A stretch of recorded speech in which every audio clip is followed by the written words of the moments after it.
Oi, Eliane, bom dia e bem-vinda de volta aqui ao Jornal Eldorado. Bom dia, Heisen, bom dia, ouvintes. É um prazer estar aqui de volta com vocês. Muito bem. E já começando uma semana tensa aqui, né, Eliane, no âmbito internacional, agora com essa reação do governo de Israel, enfim, como é que você analisa? Pois é, o presidente Lula, toda vez que põe o pé fora do Brasil, é curioso isso, porque uma grande vitória do governo é a reaproximação do Brasil com o mundo, né? Depois da tragédia que foi a política externa do governo anterior. Mas o Lula, toda vez que põe o pé fora do Brasil, cria uma confusão. O Itamaraty já tinha expectativa, o presidente não pode escorregar, o presidente tem que ter cuidado com as palavras, etc., mas não foi assim. É muito improvável que o Lula tenha ido para lá com a intenção de falar o que falou, né? É muito mais provável que ele tenha deixado a língua solta e falado mais do que devia. O fato é que o Lula, ao comparar os ataques de Israel a Gaza, a questão do Holocausto, que foi a dizimação, imagina só, o genocídio de 6 milhões de judeus por Hitler, enfim, foi o que o primeiro-ministro Benjamin Netanyahu chamou de vergonhosa e grave manifestação do Lula. E ele disse que comparar o Holocausto com Gaza ultrapassa a linha vermelha, né? Ato contínuo. O Netanyahu chamou o embaixador brasileiro para uma conversa, o Frederico Mayer, que teve um encontro hoje, como você disse, Heisen, com o chanceler israelense, e o chanceler israelense deixou muito claro que enquanto Lula não pedir desculpas, ele é considerado persona não grata em Israel. Isso é muito grave, né? Muito grave porque o genocídio contra os judeus, o Holocausto, foi um momento considerado assim, um dos piores momentos da humanidade. Não tem comparação com isso. O Lula tem até o direito de criticar, né, como ele vinha fazendo, os excessos de Israel contra Gaza. Né, o Hamas cometeu um ato terrorista contra Israel, um ato terrorista super condenável, super, criticado mundo afora, mas a reação de Israel tem sido acima dos limites, porque o grande número de mortes de crianças e mulheres numa guerra, contra o Hamas, realmente está fora de expectativa. Muitos países mundo afora criticam o excesso de Israel, mas comparar com o Holocausto é acima de qualquer possibilidade. Então, o Lula, além de estar sendo muito criticado, muito condenado até, dentro e fora do Brasil, por essa comparação, ele também está sendo muito criticado e condenado por não abrir a boca sobre o assassinato, é um assassinato que a gente não tem palavras para definir, do Navalny, que era o maior opositor ao Putin, que já tinha sido envenenado pelo regime, agora foi assassinado enquanto preso, e o Lula não falou nada, assim como não falou nada e não criticou abertamente as prisões políticas que o Nicolás Maduro, ditador da Venezuela, vem fazendo.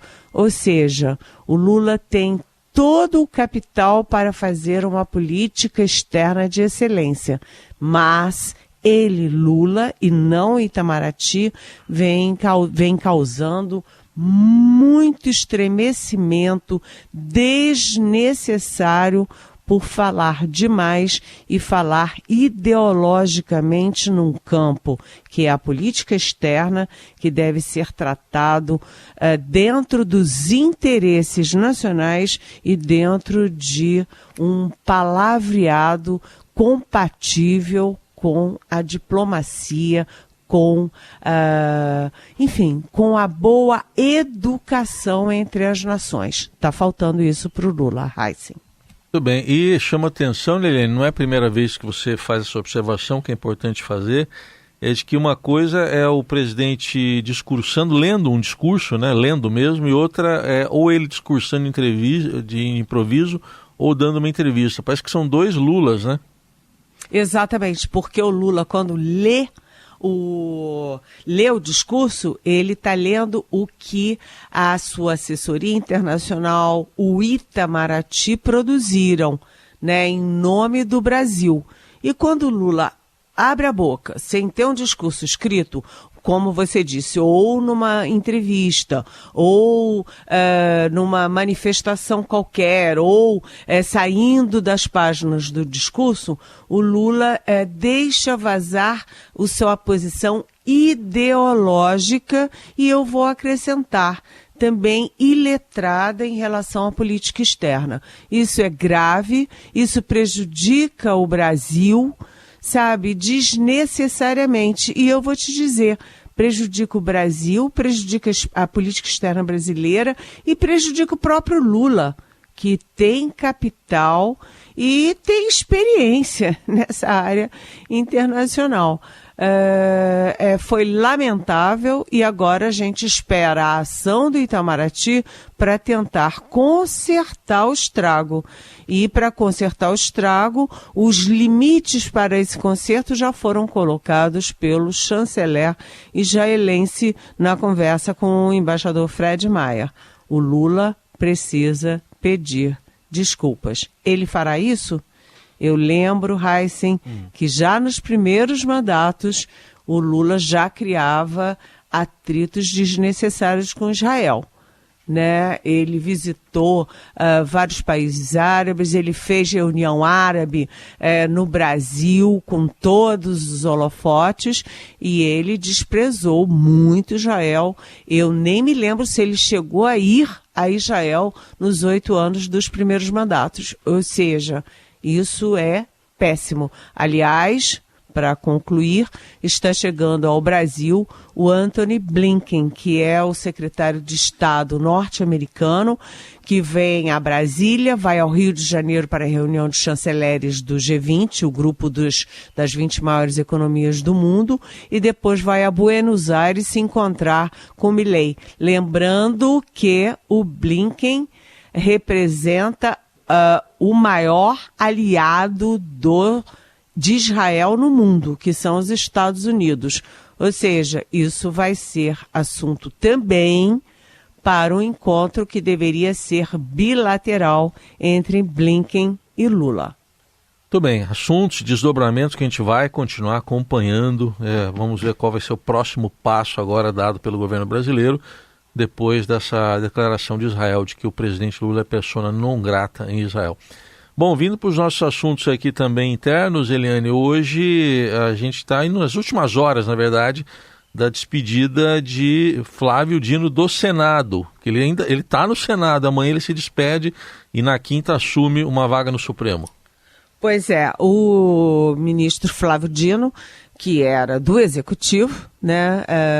Ele era ministro da Justiça, ele tem um mandato no Legislativo de senador e vai assumir agora uma cadeira, vai assumir uma toga no Judiciário. Olha só, os 3 poderes, né? Ele está fazendo o circuito perfeito dos 3 poderes e ele se despede amanhã do seu mandato do Senado, que ele não chegou a assumir, porque ele tomou posse no Ministério da Justiça logo no dia 1º de janeiro de 2023, sem tempo para assumir o seu mandato no Senado. Então, ele chega lá e fala, oi, tchau, mas faz um discurso que está sendo previsto como um discurso muito forte, inclusive apresentando um projeto que é um projeto super importante, e eu diria um projeto que vem sendo discutido há muitos anos. É um projeto de emenda constitucional, uma PEC, né, dizendo o seguinte: vamos acabar com essa farra de que magistrado, procurador, que se aposentam, né, juízes, promotores, na verdade não é procurador, é juiz, promotores e militares se aposentam, mesmo quando cometem falha grave, se aposentam mantendo a aposentadoria proporcional. Ele quer acabar com isso e trocar essa aposentadoria compulsória por uma demissão sem remuneração. Aliás, como deve ser. Se você cometer um crime grave, você ainda vai ficar recebendo dinheiro, salário, aposentadoria paga pelo povo brasileiro? Não. Você tem que ser demitido sem direito à aposentadoria, sem direito à remuneração. Então, ele sai amanhã do Senado Federal e assume na quinta-feira, dia 22, a sua vaga, a sua cadeira no Supremo Tribunal Federal. Com um detalhe: o Flávio Dino dispensou a tradicional festa, jantar do dia da posse e preferiu uma missa às 7 horas da noite na Catedral de Brasília. É isso, Raíssen. Seguimos com o Jornal Eldorado e análise política direto de Brasília com Eliane Cantanhede. Eliane, falando do sucessor de Flávio Dino, Ricardo Lewandowski, que foi ontem lá para Mossoró, acompanhar as buscas a 2 presos que fugiram do Presídio Federal de Mossoró. E o presidente Lula, na coletiva de ontem na Etiópia, chegou a falar também que poderia ter havido conivência nessa fuga, mas o ministro diz que isso precisa ser avaliado ainda, meio que contrariou um pouco o presidente. Vamos ouvir as 2 falas. Nós estamos à procura dos presos, esperamos encontrá-los e, obviamente, que nós queremos saber como é que esse cidadão cavaram um buraco e ninguém viu. Né? Só faltaram contratar uma escavadeira. Eu não quero acusar, mas, teoricamente, parece que teve a conivência com alguém do sistema lá dentro. Como eu não posso acusar ninguém, eu sou obrigado a acreditar que uma investigação que está sendo feita pela Polícia Local, pela Polícia Federal, nos indique amanhã ou depois da manhã o que aconteceu no presídio de Mossoró. Nós construímos esses presídios desde 2005, a primeira vez que foge, as pessoas de um presídio. Isso significa que pode ter havido relaxamento e nós vamos saber de quem. Tudo que está sendo coletado em termos de documentos vai ser rigorosamente apurado e, se houver alguma responsabilidade, aquele que for responsável por alguma falha funcional terá que ser punido na forma da lei. Bom, e aí, Eliane, o que sobrou para o ministro Lewandowski agora? Pois é, né? O presidente Lula falou algo que nós todos também suspeitamos, né? Porque realmente uma penitenciária de segurança máxima, né, que, como ele lembrou, o presidente lembrou, desde 2005, funcionam 5 penitenciárias dessas, nunca houve uma fuga, a gente fica pensando, alguma coisa está errada lá. E houve ou não houve conivência, né? Mas isso é alguma coisa que a gente pode pensar. Para o presidente falar isso é grave, né? Ele está, de certa forma, suspeitando ou indiretamente até acusando a direção da penitenciária de Mossoró. E o novo ministro da Justiça, o Ricardo Lewandowski, né, que vem de outra área, mais cautelosa para falar, cheia de cuidados e de dedos para falar, ele disse que não há nenhuma evidência disso. né? Ou seja, ele não botou o dedo para acusar ninguém. O fato é que Lewandowski pegou esse touro à unha, foi pessoalmente para Mossoró, e agora a gente começa a ver os documentos. Primeiro, o documento mais importante é que, né, os recursos para o funcionamento do sistema penitenciário não foram usados nos últimos 4, 5 anos, entendeu? O governo anterior simplesmente represou os recursos para o sistema penitenciário. Aí você vê que já há relatórios da inteligência avisando há pelo menos 2, 3 anos que havia falhas e havia falta, inclusive, de manutenção na penitenciária de Mossoró. Né? Aí quando você vê as câmeras de filmagem, de monitoramento não funcionavam, né? As lâmpadas estavam quebradas, apagadas, né?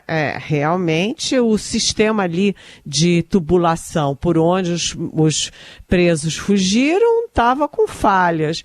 Ou seja, ou houve conivência, né? Ou houve displicência, ou houve uma combinação das duas coisas, e é uma displicência que não é apenas dos gestores internos, mas também do gestor do sistema penitenciário nacional. Muito bem.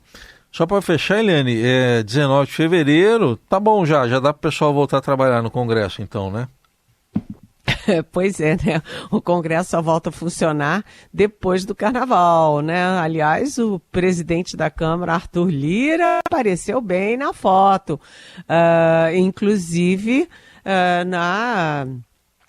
no Rio de Janeiro, na escola de samba que tem, tinha como tema Alagoas, e que recebeu 8 milhões de reais do estado de Alagoas, um dos mais pobres e problemáticos do país. Mas o fato é o seguinte: o Congresso volta com a agenda cheia e com uma agenda de atritos com o governo federal. É por isso que o ministro da Fazenda, o Fernando Haddad, tem agenda cheia hoje. Almoça com os 2 líderes na Câmara e no Senado, e também depois vai ter outros encontros, inclusive com a ministra do Planejamento, Simone Tebet, para tentar fechar a conta.